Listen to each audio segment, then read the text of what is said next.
কোরআন শরীফ পড়তে গেলে আগে নাপাক থেকে পাক হতে হয়। আচ্ছা, নাপাক থেকে পাক হওয়ার কটা পদ্ধতি আছে? তিনটে। কটা? তিনটে। শুনে নিন। এক নাম্বার, ওযু করতে হবে। ওযুর ফরজ কটা? চারটে। কটা? চারটে। আল্লাহ কোরআনে বলছেন, ইয়া আইয়ুহাল্লাযীনা আমানু ইযা কুমতুম ইলাস সালাতি ফাগসিলু ওয়ুজুহাকুম ওয়া আইদিয়াকুম ইলাল মারাফিকি ওয়ামসাহু বিরুসিকুম ওয়া আরজুলাকুম ইলাল কাবাইন। পবিত্র কোরআন 7 নম্বর পারার 6 নম্বর পারা 7 নম্বর পৃষ্ঠার প্রথম নম্বর লাইন, সূরার নাম সূরা মাইদা।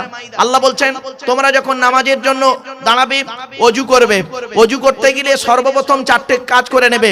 এক নাম্বার, মুখমণ্ডল ধৌত করবে, চুলের গোড়া থেকে নিয়ে থুতনি পর্যন্ত, একানের লতিকা থেকে নিয়ে অপর কানের লতিকা পর্যন্ত ভালো করে ধৌত করবে। ওযুর ফরজ চারটি।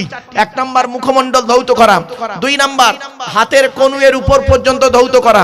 3 নাম্বার, মাথামণ্ডল মোছা করা। 4 নাম্বার, পায়ের গাঁটের উপর পর্যন্ত ধৌত করা। এই হলো ওযুর চারটে ফরজ। এরপরে আসছি, ওযু করতে গেলে পানির প্রয়োজন।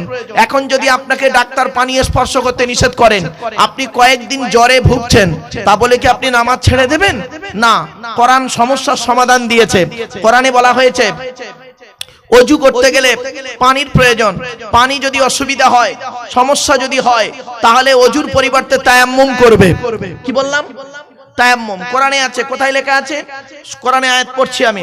ওয়াইন কুনতুম মারদা আও আলা সাফারিন আও জাআহাদুম মিনকুম মিনাল গায়তি আও লামাসতুমুন নিসাআ ফালাম তাজিদু মাআন ফাতায়াম্মামু সাঈদান তাইয়িবান ফামসাহু বিওয়ুজুহিকুম ওয়া আইদিকুম। শুনে নিন। 5 নম্বর পারা 4 নম্বর পৃষ্ঠা 6 নম্বর লাইন, সূরার নাম সূরা নিসা। আল্লাহ বলছেন, তোমরা যদি কোনো জায়গায় বেড়াতে যাও, ওয়াইন কুনতুম মারদা, যদি তোমাদের রোগ হয়, আও আলা সাফারিন, অথবা তোমরা যদি কোনো জায়গায় বেড়াতে যাও, আও জাহাদুম মিনকুম মিনাল গায়তি, অথবা পেশাব পায়খানা থেকে যদি আসো, আওলা মাসতুমুন নিসাআ, যদি স্ত্রী সঙ্গম করো, ফালাম তাজিদু মাআন, যদি পানি না পাওয়া যায়, ফাতায়াম্মামু, তায়াম্মুম করবে। কিসের দ্বারা তায়াম্মুম করবে? সাঈদান তাইয়িবান, পাক মাটি দ্বারা তায়াম্মুম করবে। তায়াম্মুমের ফরজ হলো 3টি। 1 নাম্বার হলো নিয়ত করা। 2 নাম্বার, ফামসাহু বিওয়ুজুহিকুম, মুখমণ্ডল মোছা করা। ওয়া আইদিকুম, হাত মোছা করা। তাহলে ওযু হয়ে গেল, তায়াম্মুম হয়ে গেল। আরেকটা ফরজ বলবো বাপ, সেটা হলো গোসলের ফরজ।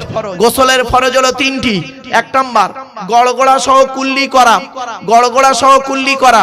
2 নাম্বার, নাকের নরম গোস্ত পর্যন্ত পানি পৌঁছানো। 3 নাম্বার, সারা শরীরটা ভালো করে ধৌত করা। মা বোনেদেরকে বলি, মায়েরা বোনেরা, নাপাক থেকে পাক হন। বাবাজি যুবক ভাইয়েরা, নাপাক থেকে পাক হওয়ার চেষ্টা করুন। সারা জীবন নাপাক অবস্থায় থাকবেন না। এই গোসলের 3টে ফরজ কিন্তু আদায় করবেন। যদি ফরজ আদায় না করেন, যতই ভালো সাবান দিয়ে আপনি শরীরটা পরিষ্কার করুক না কেন, ভালো শ্যাম্পু দিয়ে চুলটাকে ভালো করুন না কেন, নাপাকই রয়ে যাবেন। আর এই 3টে ফরজ যদি আদায় করেন, তাহলে আপনার নাপাক থেকে পাক হয়ে আপনি যাবেন। অনুরোধ করলাম।